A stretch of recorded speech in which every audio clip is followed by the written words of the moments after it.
आपकी আদালতে উত্তরপ্রদেশের মুখ্যমন্ত্রী যোগী আদিত্যনাথের ওপর অভিযোগ হলো যে ওনার রাজত্বে ভয়ের পরিবেশ তৈরি হয়েছে। যোগীজি উত্তরপ্রদেশের বহু মানুষ ভয়ে দিন কাটাচ্ছে। কেউ ইউপি ছেড়ে চলে গেছে, কেউ কেউ তো ওপরে চলে গেছে।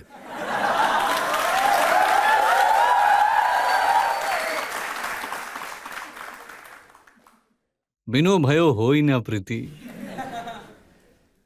যেসব লোকজন আগে উত্তরপ্রদেশবাসীর জন্য ভয়ের প্রতীক তৈরি হয়েছিল, প্রথম থেকে আমাদের সংকল্প ছিল যে ভগবান রাম যে কথা বলেছিলেন, নিঃসরহীন করো মহে বো জটায় প্রেম কিন, তাহলে আমি তো রামের ভক্ত, এটাই তো আমরা করব। যারা নিঃস্বর পাপী, যারা গরিবদেরকে, ব্যবসায়ীদের মেয়েদের, সামান্য নাগরিকদেরকে, পথ চলতি নাগরিকদেরকে সুরক্ষার ক্ষেত্রে বিপদ হয়ে আছে, এদের জন্য আমাদের এমন একটা অ্যাটমসফিয়ার তৈরি করতেই হবে, তাই না? করে তো দিয়েছেন। লোকে বলে যে নো বেল নো জেল, সোজা প্রভুর কাছে যা।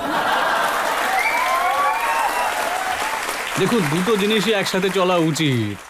আমি বলেছি না যে আমি একজন রাম ভক্ত, অযোধ্যাতে রামলালা বিরাজিত রয়েছেন, তাই এই ধরনের লোকেদের রাম নাম সত্য হওয়ার যাত্রাও তো বের হওয়া উচিত। আর সেই কাজ ইউপিতে হয়েছে। দেখুন, সাপা আর কংগ্রেস যেসব মাফিয়া আর যেসব অপরাধীদের নিজেদের গলার হার বানাতো, যারা রাজত্বের শিরোমণি ছিল, যাওয়ার সময়কালে যখন ওনার কাফিলা বের হতো তখন সমস্ত প্রোটোকল সম্পূর্ণ থেমে যেত আর মাফিয়া আগে বেরিয়ে যেত। আর আজকে অবস্থাটা দেখুন। আমি দেখেছি একজন মাফিয়াকে সেখান থেকে যখন পুলিশ তাকে নিয়ে আসছিল তখন ওর প্যান্ট ভিজে গেছিল। প্যান্ট ভিজে গেছিল। একজন মাফিয়া রোজ চিৎকার করত, আমার প্রাণ সংশয় আছে। ভাই, আমি বললাম তোমার কাছ থেকে কতজন মানুষের বিপদ ছিল হয়তো সেটা তো আগে ভেবে দেখো। দেখুন, খুব তাড়াতাড়ি এখন লেটেস্ট কেস রয়েছে মুক্তার আনসারির ওপরে, যার সম্পর্কে সমাজবাদী পার্টির লোকেরা বলছে যে ওনাকে জেলের মধ্যে বিষ দিয়ে মেরে দেওয়া হয়েছে। ভাই, মরতে তো হতোই। আরে মরবে না তো কি হবে? আপনি আমাকে এটা বলুন, যে মানুষটা বহু মানুষকে মেরে দিয়েছে আর কতদিন নির্ভয়ে ঘুরে বেড়াবে সে? কংগ্রেসের লোকজন তো তাকে বাঁচানোর চেষ্টা করেই যাচ্ছিল, সমাজবাদী পার্টির লোকেরা তো ওনার মাথার উপরে বসেই ছিল। দেখুন, ওনার মাতম পুরসির জন্য তাহলে ওদের কাছ থেকে কি আশা করছেন? এটাই তো হলো পার্থক্য, যে পরম রাম ভক্ত আর উত্তরপ্রদেশের প্রাক্তন মুখ্যমন্ত্রী শ্রদ্ধেয় কল্যাণ সিং বাবুর মৃত্যু হলো। সমাজবাদী পার্টি বা কংগ্রেস সমবেদনা একটি শব্দ প্রকাশ করেনি। আর একজন মাফিয়া মরে যাওয়ায় তার বাড়িতে গিয়ে কুমিরের চোখের জল ফেলছিল ওরা। এটাই হলো পার্থক্য, যে দেশ এটা কখনো মেনে নেবে না। এখন তো আমরা মাফিয়াদের উপর তদন্ত শুরু করে দিয়েছি। খুব শীঘ্রই 4 জনের পরে একটা নিশ্চিত তিথি ঠিক করব, উত্তরপ্রদেশ পুরোপুরি মাফিয়া মুক্ত হয়ে গেছে সেটাই ঘোষণা করে দেব। দ্বিতীয়ত, মাফিয়াদের দ্বারা অর্জন করা সম্পত্তি, যে কোনো মাফিয়ারই হোক, তার দ্বারা অর্জন করা সম্পূর্ণ সম্পত্তি সরকার নিজের আওতায় নিয়ে নেবে। আমরা প্রয়াগরাজ থেকে শুরু করেই দিয়েছি। প্রয়াগরাজে মাফিয়া অতীক আহমেদের একটা সম্পত্তিকে, যেটা অবৈধভাবে কবজা করে রেখেছিল, আমরা ওটা ফিরিয়ে নিয়েছি। আর আমাদের যে নতুন যন্ত্র রয়েছে, যার জন্য কংগ্রেস আর সাপা ভয়ে ভয়ে রয়েছে, সেই বুলডোজার দিয়ে সব পরিষ্কার করে দিয়েছি। পরিষ্কার করানোর পরে গরিবদের আবাসন তৈরি হয়েছে। আর আমরা এটাও সিদ্ধান্ত নিয়েছি, সমস্ত যোজনা আমাদের তৈরি করা হয়ে গেছে। মাফিয়াদের কাছ থেকে অর্জন করা সমস্ত অবৈধ সম্পত্তির দ্বারা গরিবদের জন্য, মহিলা সংরক্ষণ গৃহের জন্য, প্রতিবন্ধীদের জন্য, নিরাশ্রয়ী বাচ্চাদের জন্য, আর অন্যান্য সমাজের যারা হয়তো বিপদের মধ্যে রয়েছে ওদের সবার জন্য হসপিটালও বানাবো, ভালো স্কুল তৈরি করব, ভালো সংস্থা দাঁড় করাবো। কিন্তু ইউপির ভেতরে মাফিয়া মাটির সঙ্গে মিশে গেছে, আর এরপর মাফিয়াকে আর জন্মাতে আমরা দেব না। এটাই হলো আমাদের সংকল্প। আর এদের দ্বারা অর্জন করা প্রথম চরণে এদের, আর দ্বিতীয় চরণে এদের গুরুজনদেরও যত সম্পত্তি রয়েছে। দেখুন, একজন সমাজবাদী পার্টির প্রার্থী রয়েছেন জিয়াউর রহমান, উনি বর্ক সাহেবের গ্র্যান্ডসন। উনি বলেছেন আমাদের শাহাবুদ্দিন ভাইজান, আতিক আহমদ ভাইজান আর মুখতার আনসারি ভাইজানকে উনি উপরে পাঠিয়ে দিয়েছেন, আর বলেন যে আপনাদের সকলের দিব্যি, তাদের কুরবানি মিথ্যে হতে দেব না। দেখুন, ওপরে গেছেন না নিচে গেছেন এটা আমি বলতে পারবো না, কিন্তু কিন্তু দেখুন, কোনো বিষধরের কাছ থেকে আশা করা যে সে শান্তির উপদেশ দেবে, সেটা তো বোকামি হবে, তাই না? এটা হলে ওদের বংশগত উপদেশ, নিজেদের বংশগত উপদেশকে আর বংশগত সুনামকে এগিয়ে নিয়ে যাচ্ছে, কিন্তু এবার সম্বলেও হিসাবপত্র হয়ে যাবে। সব থেকে বেশি অভিযোগ আজম খান সাহেব করেন। আজম খান সাহেব বলেন যে ওনার ইউনিভার্সিটির ওপর, ওনার সব প্রপার্টির ওপর যোগীজি বুলডোজার চালিয়ে দিয়েছেন, সুযোগও দেননি জিনিসপত্র সরানোর। দেখুন, এটা ওই মহাভারত পরিবারেরই কাকাশ্রী হলেন উনিও। যখন দ্রৌপদীর চিরহরণ হচ্ছিল তখন এরা সবাই মৌন হয়ে বসেছিল, বলা হয় ওতে যুক্তও ছিলেন দুর্যোধন আর দুঃশাসনের সাথে। তাই যেমন কর্ম তেমন ফল, যেমন করেছে তেমনই ওনার আজ তার পরিণাম তাকে ভুগতেও হচ্ছে একইভাবে। আজম খান হোক বা অন্য যত মাফিয়া রয়েছে, এরা উত্তরপ্রদেশের উন্নতিতে বাধা দিয়েছে। আর আজকে উত্তরপ্রদেশের মধ্যে আইনের রাজত্ব রয়েছে।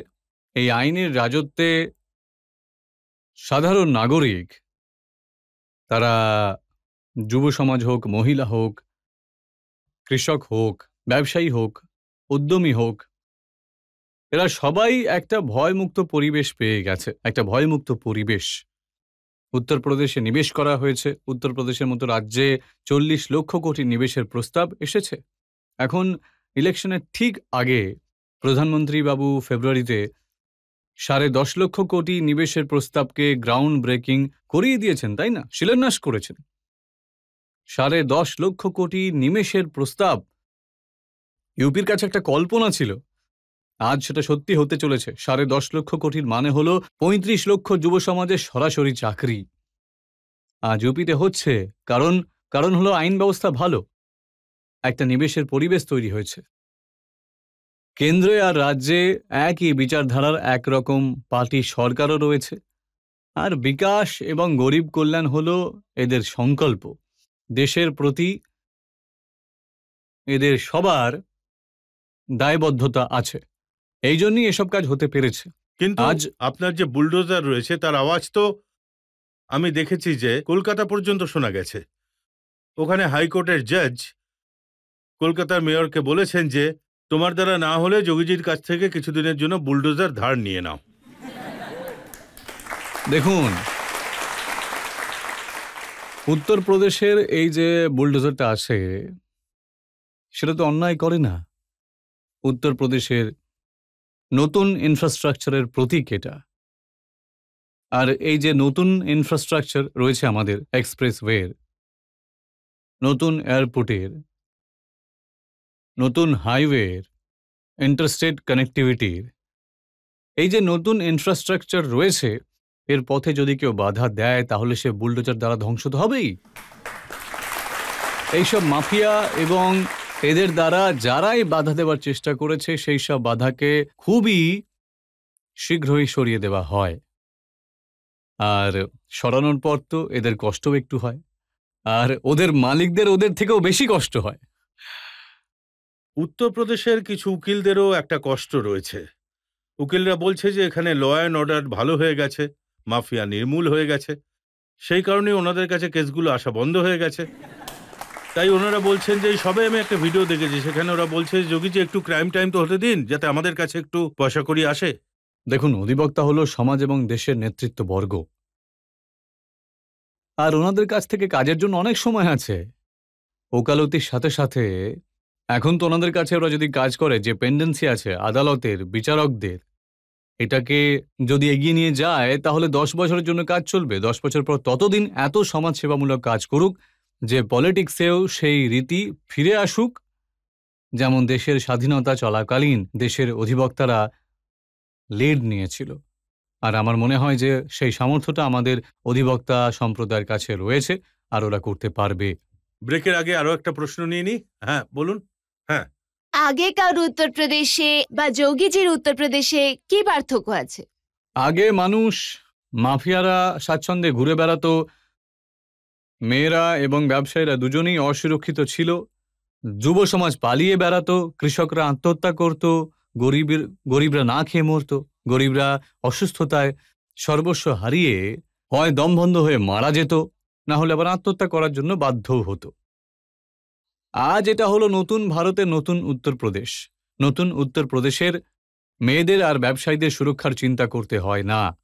অপরাধীরা গলায় তক্তা বুঝিয়ে ঝুলিয়ে বলে যে একবার আমাদের প্ল্যানটা ফিরিয়ে দাও, ব্যাস আমরা পরিশ্রম করে পেটের খিদে মিটিয়ে নেব। এই পরিবর্তনটা হয়েছে নতুন উত্তরপ্রদেশে। যে বড় বড় মাফিয়ারা ছিল, যারা আগে নিজেদের রাজ্যে রাজত্ব করত, যাদের সামনে মুখ্যমন্ত্রীরা দাঁড়িয়ে পর্যন্ত পড়ত, যাদেরকে মুখ্যমন্ত্রী নিজের আবাসনে ডেকে আদর যত্ন করত, আর আজকে সেই মাফিয়া যখন পুলিশের সামনাসামনি হয়, আগে যাদের পেছনে পেছনে পুলিশ দৌড়ে গিয়ে তাদেরকে স্যালিউট জানাতো, তাদের মোষকে খোঁজার জন্য পুলিশের বহু টিম কাজে লেগে পড়তো, আজকে যখন পুলিশের সামনাসামনি হয় তারা তখন তাদের প্যান্ট ভিজে যায়, আর এরা সবাইকে কাঁপতে দেখা যায়, প্রাণের ভিক্ষা চায়, বলে যে ব্যাস সাহেব আমাদের ইউপি থেকে বাইরে বের করে দিন দয়া করে, আমরা অন্য রাজ্যে চলে যাব। কংগ্রেসটাই তো এটাই করেছিল এইসব কাজ, আর সমাজবাদী পার্টিও তো এটাই করতো। তো একটা ভয়মুক্ত পরিবেশ দেওয়া হয়েছে, বিকাশের সঙ্গে ইউপিকে যুক্ত করা হয়েছে, কোনো রকম ভেদাভেদ ছাড়া শাসনের যোজনাকে চালু করা হয়েছে, পরব এবং উৎসব শান্তিপূর্ণভাবে ইউপির মধ্যে হচ্ছে। আর উত্তরপ্রদেশ দেখুন, জনসংখ্যায় সব থেকে বড় ছিল। 2017-তে যখন আমরা এলাম, উত্তরপ্রদেশ ছিল দেশের 6ষ্ঠ অর্থব্যবস্থা। আজ আমি এটা বলতে গর্ববোধ করি যে উত্তরপ্রদেশ দেশের রেভিনিউ সারপ্লাস টেস্ট আর অর্থব্যবস্থা রয়েছে এখন 2 নম্বরে। সব থেকে দ্রুততার সঙ্গে আর্থিক ক্ষেত্রে বাড়তে থাকা রাজ্য হলো এটা। ভারতের ইকোনমির গ্রোথ ইঞ্জিন তৈরি হওয়ার সামর্থ্য আছে এই নতুন উত্তরপ্রদেশে। নতুন ভারতের নতুন উত্তরপ্রদেশ দেখাতে পারছে। এই জন্য এটাই হলো পার্থক্য, যে আগে ভয় ছিল, খিদে ছিল, অরাজকতা ছিল, দাঙ্গা ছিল, কারফিউ ছিল।